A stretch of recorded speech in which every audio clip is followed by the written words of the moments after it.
A vast expanse of land on New York's western frontier was open to settlement at the dawn of the 19th century. The land was bounded by Lakes Erie and Ontario, the Niagara River, the foothills of the Allegheny Mountains, and Genesee Valley.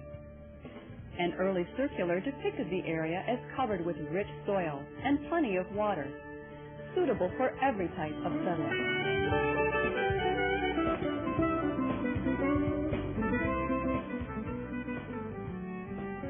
In 1791, Robert Morris purchased an immense section of land west of the Genesee River.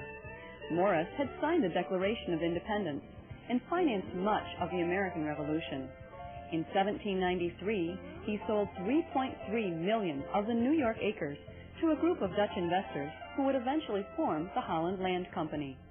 The land became known as the Holland Purchase. Paolo Busti, an Italian-born banker, was appointed as its Philadelphia-based general agent.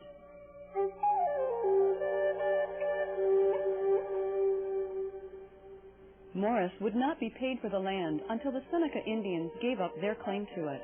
This presented a problem because the Seneca believed that the Great Spirit had made the Genesee River the border between the whites and Indians. A conference was called, and after 18 grueling days of wrangling and bribing, an agreement was reached. On September 15, 1797, the Treaty of Big Tree was signed by Robert Morris's son and 52 Seneca leaders, among them the legendary Red Jacket. The Seneca were paid $100,000 for all but 200,000 acres of the land.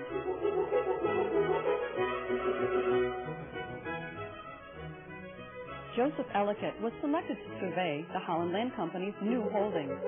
Joseph, his chief assistant, who was his brother Benjamin, and a crew of 150 surveyors, axemen, cooks, and camp keepers began the survey in March of 1798. The Ellicott party divided the land into 6-mile townships, determined the course of the Genesee River, and carefully marked the boundaries between company and Indian lands. Joseph Ellicott's excellent work did not go unnoticed. The Holland Land Company, represented by Paolo Busti, named Ellicott resident agent in charge of selling the millions of acres he had just surveyed. The Holland Land Company originally planned to sell large plots of land to speculators, but under Ellicott's direction, the area became a region of small farmers, pioneers, and frontier families. Ellicott wanted to populate the region with hard-working people who would push back the frontier. With this objective in mind, he convinced the company to be liberal in extending credit.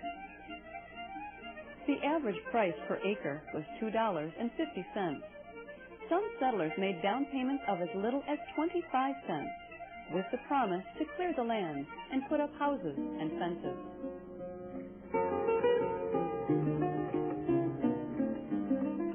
The inn belonging to Asa Ransom in what is now the town of Clarence was the original temporary headquarters for Joseph Ellicott. Wanting a more central location, he chose a site where 2 great Indian trails met. After written correspondence with Paolo Busti, he named this village Batavia in honor of their Dutch employers who resided in the Republic of Batavia, now Holland. In 1802, Ellicott established his headquarters in a 2-story log building at the big bend of the creek the Indians called the Tonawanda, meaning swift water. That same year, the New York legislature established the county of Genesee, and Batavia was selected as county seat. Ellicott fostered the establishment of a merchant class. 6 inns came into existence at 10-mile intervals throughout the purchase. Land was sold to reputable innkeepers at cheap and interest-free prices. The company loaned money to those who would build mills and other enterprises. Land and money were donated toward the construction of churches and schools. The Holland Land Company carved out roads and lobbied the county and state governments to construct others. Meanwhile, Ellicott was building Batavia's grandest mansion. By 1810, sales in the area were up, and Batavia became, in effect, the capital of the region.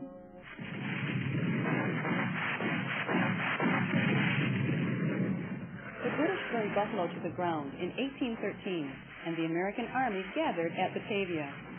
the land office became a hospital for the wounded, and the Army saw to it that the town of Batavia remained untouched by the opposing forces.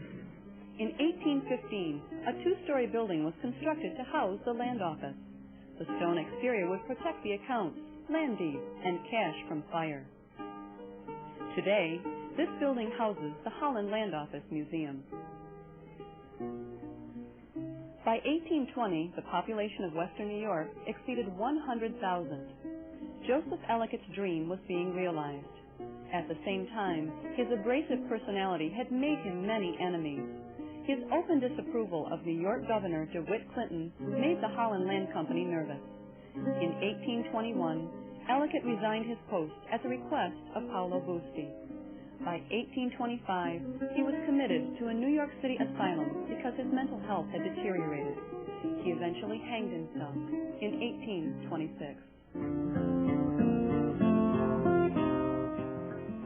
Ellicott's successors were strict in collecting debts from the settlers.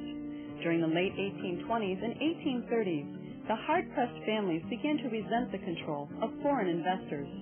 A series of evictions enraged so many that on an evening in May of 1836, 700 men, some armed with muskets, marched on the Holland Land Office in Batavia. At the order of the sheriff, they disbanded. Partly as a result of this incident, the Holland Land Company sold off its remaining holdings in 1837. The land office building was used as a church and a music school during the years that followed. In 1894, Batavia High School students rallied to raise the funds necessary to purchase the building and make it into a museum. On October 13, 1894, the museum was dedicated to Robert Morris during a grand celebration. Today, the Holland Land Office Museum houses rooms honoring Seneca Indians, Ellicott and the Land Office, the pioneer homesteaders, and the workaday Genesee County townsmen and women of the 19th century. The museum contains a broad range of artifacts: a model Seneca longhouse, Joseph Ellicott surveying instruments, the belongings of Genesee County Civil War heroes, and the gallows on which 7 Batavia men were executed. The famed 19th century educator John Kennedy, whose Batavia method of instruction was admired around the country, wrote, "While stands the land office, the Holland purchase shall stand. For while that structure is in sight, it carries its old boundaries with it.